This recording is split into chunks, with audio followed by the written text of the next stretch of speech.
Friedrich Nietzsche once said, "We have art in order not to die from reality." This might seem like an exaggeration, but is it really? How much of your day do you devote to watching television or reading a book or scrolling through social media to find something that sparks an emotional response? Listening to music? All of these are forms of art, and it's impossible to imagine life without them. For this podcast, I plan to talk to creative people from all mediums about their creative process, and also about why and how creativity is important to the culture of America. Welcome to the Song of Roland, American Culture at Full Volume, where we turn everything up to 11.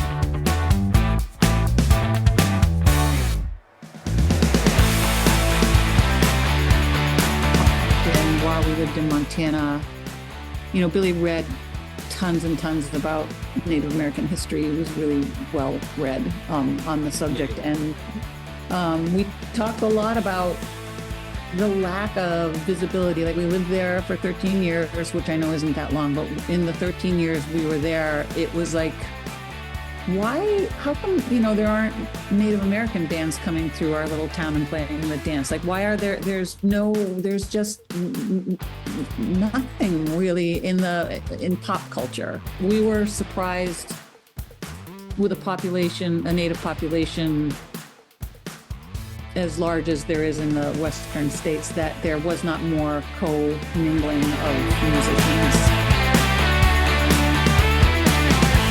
Laurie Sargent and Billy Conway were two Boston musicians who spent over 30 years together. When Billy passed away 3 years ago, Laurie started a fund called the Billy Conway Artists Fund, which provides funding and support for Native artists.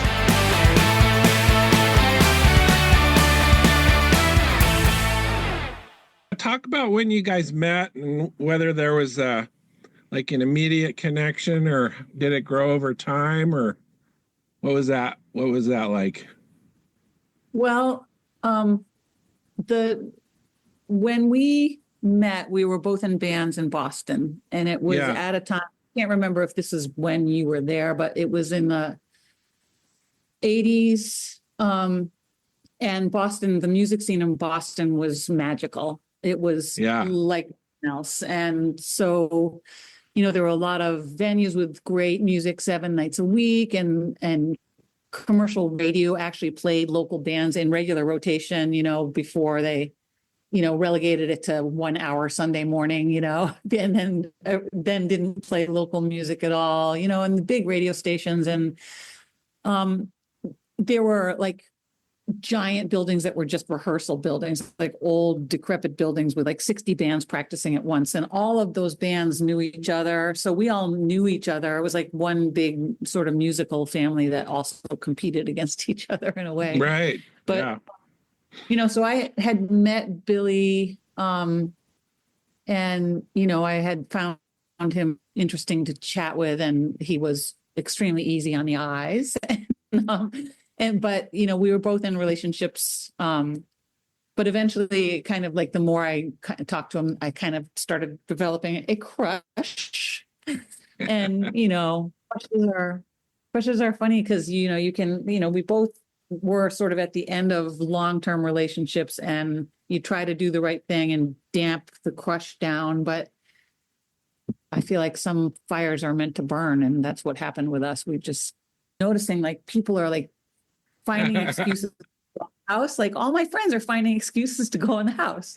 And I'm like, well, something's weird. And then it was just me and Billy sitting out there. So they did it on purpose to like force us to actually talk to each other. But we were so shy.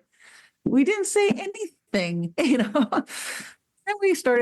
we went on a couple bike rides together because he was an avid bicyclist. And then I went on one ride with him. It was a pretty long, and I hadn't been eating because I was kind of lovesick, like you get when you get really smitten with someone, and there's like, now we've gone on a couple bike rides. So it's maybe we like each other. And I ended up passing out and falling off my bike and cracking my head open. head injuries, like there's blood everywhere. And Billy takes off his shirt and he's holding it against my head. And an ambulance was called and we go to the hospital. And that was the first time we held hands, was in the back of an ambulance. So that night or the afternoon, we admitted that we had feelings for each other. And kind of from then on, it was, we were, seeing each other. Yeah. So it was a wild beginning, but totally worth it. So that was the late 80s? Yeah, it was the late 80s. Yep. 87 to be precise, because I used that hospital bill as our anniversary. That's what I would call our anniversary. It was August 14th, 1987. Oh, wow. So you were together for over 30 years. Yeah, right? 34. Yep, Oh, 34 wow. years. I didn't realize it was that long. That's cool. Yeah, and we dated for 33 of those years. We dated and got married right at the end. Oh, that's adorable. Yeah. So my description of him that I sent to you, he seemed like someone who spent a lot of time watching and analyzing and thinking about things before he spoke. Is that true? Yeah, very much so. And he watched and observed, but he also asked questions. He would, he would ask people about themselves. And I watched this for all those decades, but especially toward the end in the hospital, when he was going for infusions and stuff, he'd ask everybody that if he's sitting in the infusion chair and a cleaning person came through, he'd say hello and ask them if they grew up there. That was his opening question. Did you grow up here? And then he'd find out where they were from if they didn't grow up there. And he remembered that. And he'd always be like, hey, how's Burlington, Vermont? He would just, I don't know, he was observant and inquisitive, and it made him, it opened up I feel like a lot more opportunity for him to engage with the world, Yeah. It was really, he's the only person I know that actually made friends with people he was sitting next to on a plane, made and stayed in touch with several people sitting next to on a plane. It's like, who does that? Not very many people. Yeah, it doesn't surprise me though. He really did have that quality of just making like an immediate connection with you. And God, I just, I remember first time I met him, and he had already read a couple of my books, I think, by then. So he was, like you say, he was just asking me so many questions, and you can always tell whether the interest is genuine and authentic, and he was very authentic. Yep. Yeah. Yeah. He there was a funny thing that happened. He was at a farmer's market, because I dabbled in farming, and he'd come and poke around, and there was a guy that came up to him. I can't remember if it was someplace fairly rural, and he looks at Billy and he's like, who are you? And Billy's like, I'm Billy Conway. And he's like, the guy's like, you look like one of those assholes that read books. And Billy was like, and Billy's like, thank you. Guilty. But yeah, guilty. He was well read, and he loved reading, and he really loved your books. He loved your writing.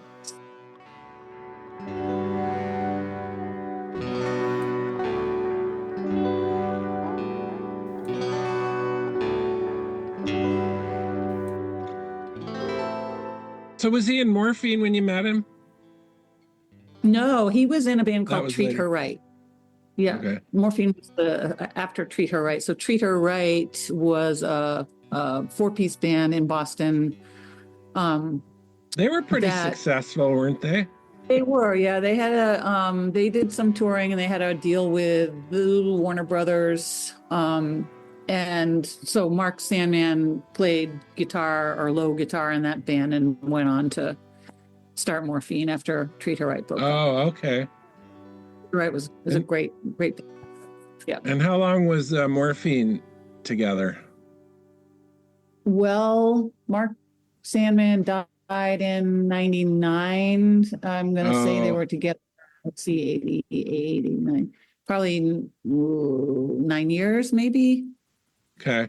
Don't quote me on that. I'm not sure if because Billy was not the original drummer. Our friend Jerome Dupree was the original drummer. And I think that the band had been together at least 2 or 3 years when Billy Uh-huh. Jerome got sick and left the band and Billy took over. And what band were you in? Well, when Several? I was in a band called Face to Face, which was a pop rock Oh, you're right. band. And then when our record deal tanked, Mm, I did some solo stuff. So Billy played in that band with me some when he was around, and yeah. And then when Morphine ended, we had a band called Orchestra Morphine. It was meant to be a temporary band, but we just played a gig last summer. It was a 9-piece band that was put together to tour Morphine's last record, which came out posthumously from oh, Mark. And then Dana and Billy from Morphine and I started a band called Twine Men, which was a really fun band, another 4-piece band. So, yep. and he played on with a lot of other bands too, right? Just like guest. Yeah, some guest stuff. He played with a lot of local Boston bands. He played with Chris Smither, who is a pretty renowned blues guy, an amazing guitar songwriter. And he played on almost all Chris's records from, well, I hate getting into these specifics because I'm going to be wrong, but he played. It's okay. And he played on a lot of Chris's records, and he played with Jeffrey Folkall, and that was who he was playing with until when he died. So played with Jeffrey for about 13 years. Yeah. So, and then Jeffrey's wife, Chris Delmhorst, who's an amazing songwriter and singer. Yeah. Kind of, styles. So did you guys move to Montana after Morphine broke up, or was it quite a few years after that? It was quite a few years after that. We ran a recording studio in Boston that had been Mark Sandman's studio. We ended up moving. The way we moved to Montana was organic, I guess. I went out. I thought I was having my midlife crisis, but it was way too early to have a midlife crisis, but it felt like a midlife. And I went out to visit some friends of ours that had settled in Wilsall and stayed in a cabin of theirs up in the Bridger Mountains, and, just like for a month with my dog, and hiked around and worked at their ranch to pay for the gas and all that. And it was pretty spectacular. And, like almost everyone that visits friends in Montana, you fall in love with Montana. And, I was pretty smitten with it, but I went home, and then our friend invited us out, in the winter time, because I had said, I wonder, what's all the brouhaha about Montana winters? And so I brought Billy out with me that next February. So that would be February of 2008.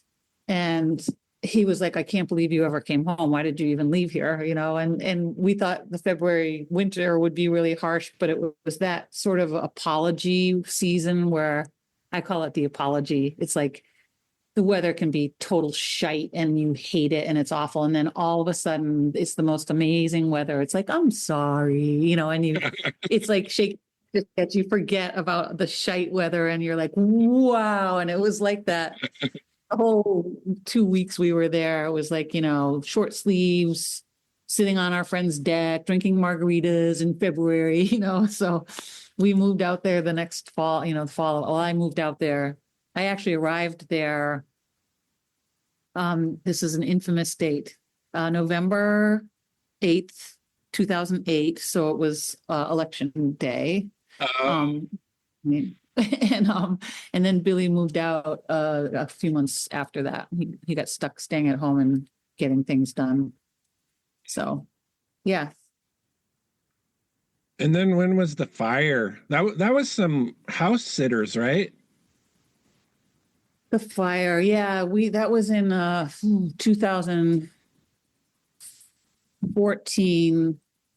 There was a waitress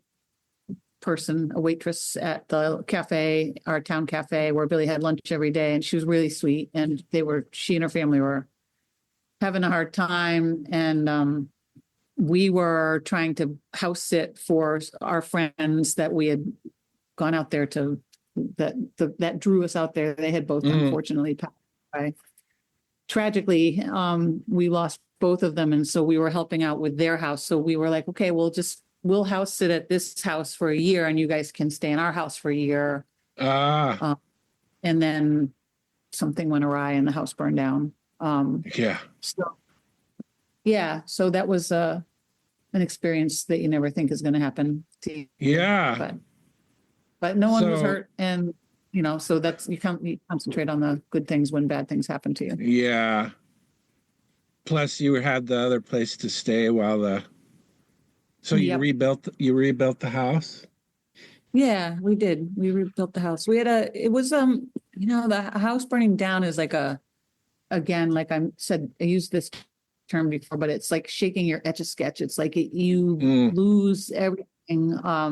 We didn't lose everything as we had our instruments with us and we had our animals with us, but it was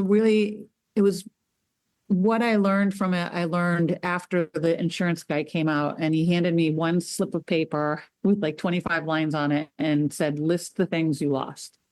And I'm like, I can't. Okay. And so I'm like, okay. And then I was like, well, that's not really enough space. And he's like, well, you can add pages to it. So I tried and tried, like every day I'd be like, oh, I have to list the things we lost. And I just couldn't even start. I didn't know what thing to list first. And then I just felt compelled to make a list of what we didn't lose first. And it was like, once I made the list of what we didn't lose, okay, so ourselves, our animals, our instruments, and then it kind of got more esoteric and kind of more spirity. And then it was like, okay, it made me so thankful for what we didn't lose that then it became really easy to list what we lost, It's like, stop. Right. Stop. Yeah. But, right. It's slow motion because like 2 years later, something will pop up like, oh, that pen and ink my mom made for us, that was, but anyway. Right. Could be worse, as they say here in New England. Yeah, that's for sure. One time for the days you spent flat broke. One time cause we only got one time. One life we tryna fill it up with sunshine. One time for the days you never had hope. One time for the days you spent flat broke. One time cause we only got one time. How long has it been since Billy passed away? A couple of years now? It was 3 years in December. 3 years. He died. Yeah, he died Okay. December 19th, 2020. And was this fund something you guys discussed? We didn't. Billy would have been super uncomfortable with having anything with his name on it or anything that focused on him. That's why he was a drummer, That's why he was a great drummer. He didn't shy away from focus or attention, but he definitely did not seek it out. So we didn't talk about the fund, but we discussed often while we lived in Montana. Billy read tons and tons about Native American history. He was really well read on the subject, and he had studied with a medicine man while he was at Yale. There was a fellow there that really, really affected Billy's life in a good way. And we talked a lot about the lack of visibility. Like we lived there for 13 years, which I know isn't that long, but in the 13 years we were there, it was like, how come, there aren't Native American bands coming through our little town and playing the dance? Like, why are there's just nothing really in pop culture. I know that if you seek out Native American artists that you can find them, but it just didn't. We were surprised with a Native population as large as there is in the Western states, that there was not more co-mingling of musicians. And Yeah. as far as it went, because he got sick. And, you know, and then when he died, there was a friend of ours that wanted to fund like a music scholarship. And it was a pretty amount of money. And he would fund it if it was matched. So I got to dip my toes in raising funds, and felt like just a scholarship to Berkeley is nice, but it's just that you're kind of throwing money at somebody and like, go, okay, good luck, you know. And I felt like it could be something more meaningful, and I wanted to figure out a way to sort of push what I call Billy's creative generosity forward. So he, you know, you've played music with us. Billy had a way of including people playing music, no matter what their level of musicianship was, or and making them feel like they were great. And a lot of them were great, and some of them were like just beginning, right? But everyone walked with, like, so many people reached out to tell me this. It kind of blew my mind that he made them feel so much better about their musical capabilities, and then also better about themselves. Just, you know, I mean, he made me a way better person, and it becomes more and more apparent the longer he's been gone. You know? But he just had a way, like we kind of touched on it earlier. He was affable with people, and he made them feel better about their work and themselves. And I was like, how do we push this how do we continue that? Just because he's gone, like maybe we can keep that part of him moving forward. And so I just kind of took that and you know, and felt like illuminating and amplifying Native artists would maybe have some meaning. And that's what the fund was built on. And it provides financial assistance, like the artists get a stipend, and we cover all the costs while they're in their term with us. But the thing that I am most proud about with it is the mentorship, and that, because that to me was what Billy was. He was it was inadvertent, but he mentored people. And so we started out this first year, almost all the mentors are actually collaborators and friends of Billy's, because they've benefited from that, you know, mentorship and feeling better about their music, you know, that Billy was so magically good at. And that's how it has started, and it will probably continue to rely heavily upon people that Billy played with. But at some point I would like it to diversify, you know, so it's diverse, and Right. there are people from outside Billy's pool.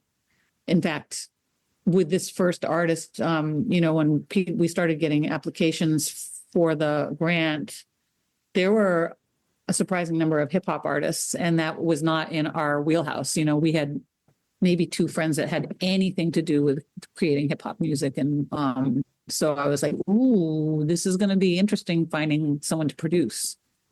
And we were hooked up with this guy, Low-File or Tie Accord is his regular name, but through a guy named Dave Renee in Livingston. And it was, you know, so we stepped out of the pool immediately. He was the perfect producer. He loved the concept of the Billy Conway Artists Fund, and he, you know, the Grammy-winning producer, and he came to Montana and made a fantastic record with our artist, Foreshadow. Yeah. So he's a Grammy winner? Yeah. Yep. He Wow. produced an artist named Her, and won a Grammy for her song called Avenue. So Okay. yeah. Well, He's the real deal. Yeah, that's awesome. Well, Yeah. we'll talk about how you chose Foreshadow as your first artist. How many applications did you get?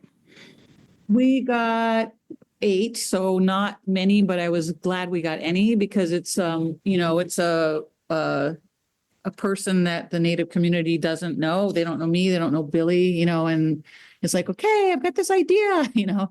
So I was thrilled with our applicants. We had a lot of help from our Native-based advisory committee as far as outreach.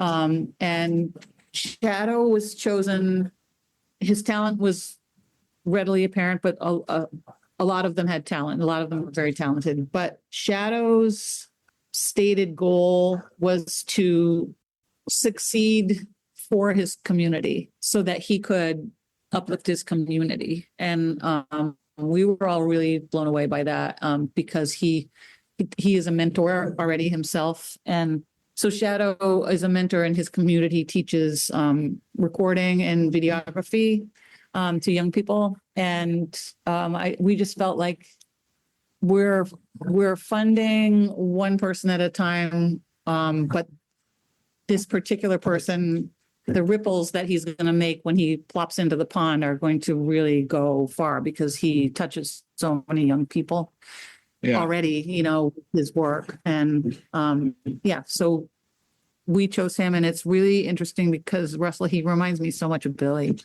He's just like the same sort of like sit back, observe, and also his grace under pressure. And when things are challenging, his grace is just absolutely inspiring.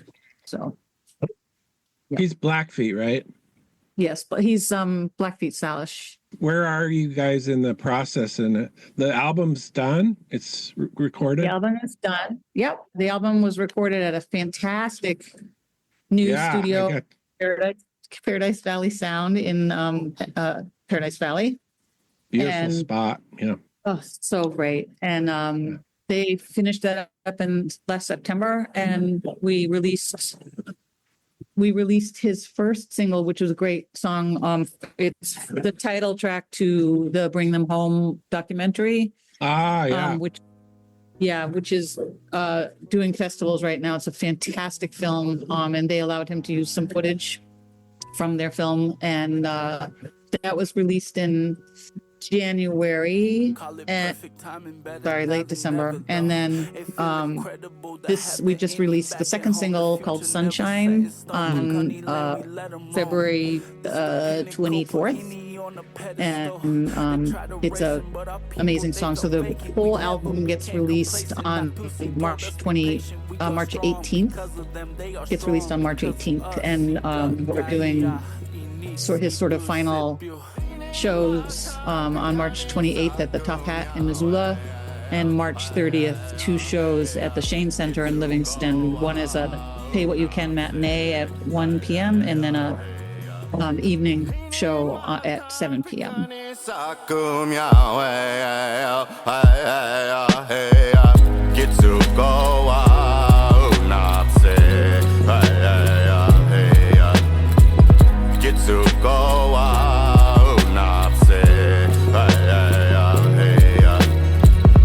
We brought him home, now Chief has the missing keys. Hooves on the ground, we've returned what our spirits need.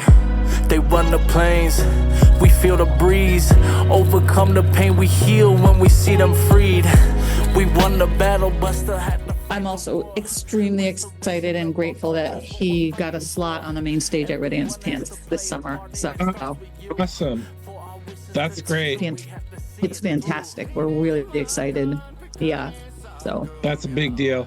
I'll try to make it to the Livingston show for sure. Yeah. So have you met Ivan and Ivy? I've met them in Zoom. Yeah. Okay. We met. Yeah. Because they're friends with Shadow, and they had encouraged him actually to apply for our grant. And I love their. I really love their work. So they're so good. Yeah, they're gonna go far. Well, they already have. Yep. They are. I think Bring Them Home is gonna really. That's a fabulous movie. So, do you have you chosen your second artist yet? No, so our application period will open April 1st of 2025. So it's on my list today to start doing outreach and letting people know that is coming up. And hopefully we'll get more applicants and do it again. Go ahead. Can you explain what you're looking for? Is it just musicians?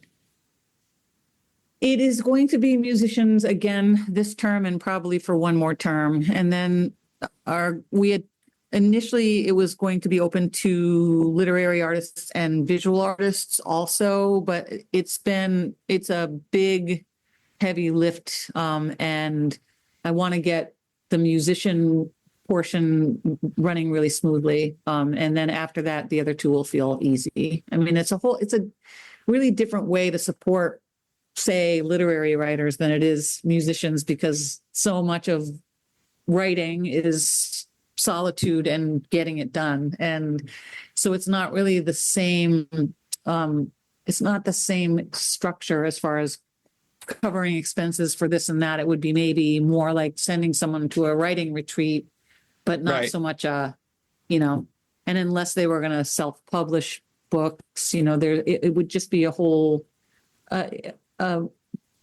that approach of supporting writers would take a lot of thought, and I want to get the music stuff down first. Yeah, that makes sense. Yeah, get the routine down. So is this album coming out with a label, or is it just independent? It's independent. What we chose to do, we did not want Billy Conway Artists Fund to become a label or a promoter, or, we wanted to just assist and help in kind of work with people through the process of do-it-yourself project. If label heard this and wanted to pick it up, I would be absolutely thrilled. Sure. So, we're not at artist management, and we're not a record label and all of that. I've had to do a little bit of all these things, but I just want us to be assistants. We want to assist someone, to be able to focus on their work and learn what it takes to put it out. Yeah. Like it's a virus, smoke leaking out the window, so you know just where the fire is. Come on. Perfect timing. Perfect timing. Yeah. Pass me the rock, playmaker, bag chaser, vitality mama. I'm 8 from the Lakers. Bills stacking me while they still jacking. They calling me the coach, the way that I feel Jackson's. That means I've been touching the money. My culture and pride, some things you never take from me.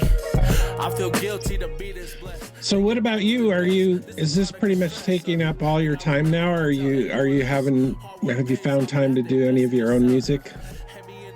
No, I haven't been doing much music. Every now and then, if someone invites me, I'll sit in with them. And we did a big 3 shows with Orchestra Morphine this summer because it was an 20th anniversary of Mark's death. But no, I'm not. I might play a couple shows, but it's not. I don't really consider it my goal so much anymore. You can't. It's kind of age out of that game, and I feel like I have. But I wrote a novel. Oh yeah, I finished. I finished. I got to read some of that. I loved that. Yeah, I'd love to send you. I'll send you. I had a couple of copies. I had Barnes and Noble make a few copies because I reached out to a bunch of agents, and it's the same thing as with most artists. You can do the art, but then trying to promote yourself is just so incredibly painful and hard. It's really difficult. But I did get. Yeah, I know. I got a good query. I'm happy with my query, and my query gets a lot of people that ask if they can read the book. But I just haven't found the right person yet. But I haven't not. I'm still. I'm pretty determined. But I just decided last night, I'm like, oh, that's a great idea. I'm going to write that as a novel. So I'm going to start number 2, like really soon. Oh, good. I don't know. I really liked that form of self-expression, and I'm painting again. And so I just feel like as long as I can do something creative, it doesn't break my heart that it's not music anymore. And it's been, working with Foreshadow is, it's like, it's as rewarding really and easier for me because I can say, wow, this is really good. You should listen to this, which I could never say about my own stuff. It's kind of nice. It's like, wow, no, this is a smash single. This needs to be a smash single. You need to listen to, you know what I mean? So yeah, it's been, I'm still in I still have something to do with music. I'm just not necessarily making it, but you know, I still have a recording studio, so you just never know. Well, there you go. So when you were first starting, would you say you were pretty driven when you first got into the music business? Yeah, yes, I was driven. But I also think that it happened so easily that I maybe I didn't need to be. It just lucked out. We were at the right place at the right time when we got signed to our first major label deal, and it was only like a year after I joined the band, so it wasn't. How old were you? 20. Oh, you were? 21. Yeah, Wow. 21. The band itself was very driven. We rehearsed literally every night in that, 60 room complex, and it was either playing gigs, 3 or 4 nights a week, and then rehearsing the other nights, or just if we didn't have gigs, it was just rehearse every single night. We were very driven in that regard. But if it had been, yeah. So no, I would say yes, we were driven when we were young. Mm-hmm. And the same thing when I got older and I was writing my own songs and I was, a solo artist, quote unquote, with a band, and I got a record deal. I was driven, but I was not willing to do what I just described that I'm willing to do for other people, which is out, really bang down doors and be like, you need to listen to this, or you need to do this. It was just like, see what happens, and you can't be in the music business. Right. You have to be over the top in people's face, Yeah. So they, right. Well, I just really love what you're doing with this whole fund, and I'm so proud of you. And thank you. I think it's such a thoughtful way to remember Billy and what he brought into the world. And so I want to really congratulate you on that.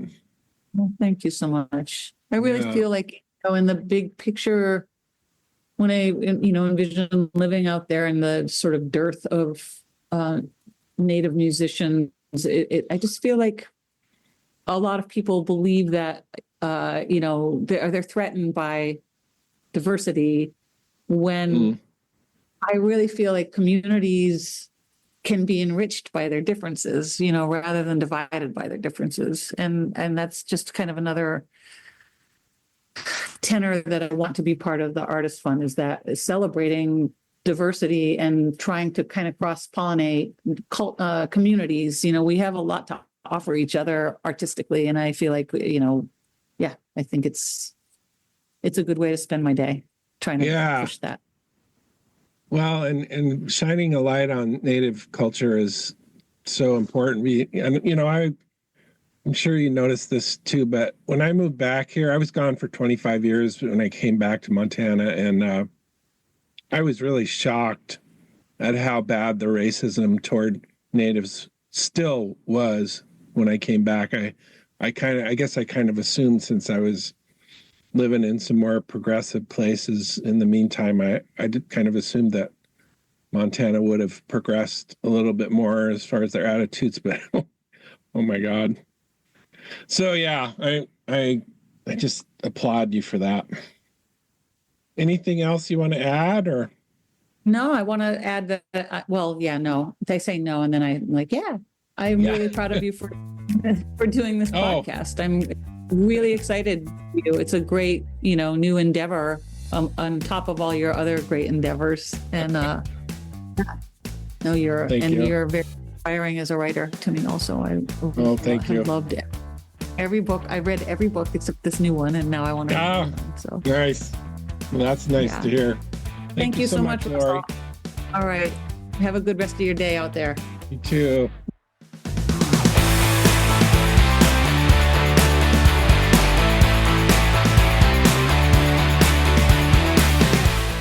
I want to thank Laurie Sargent for joining me for this episode. Please check out the links on the website to find out how to attend the events in Livingston on March 30th, and also to find out how to apply for the Billy Conway Artists Fund, and also how to order Foreshadow's new album. Please join me again next time when I'll be talking to Peter Riegert, star of Local Hero and many other of my favorite movies, including Animal House. Thanks again for joining me for The Song of Roland.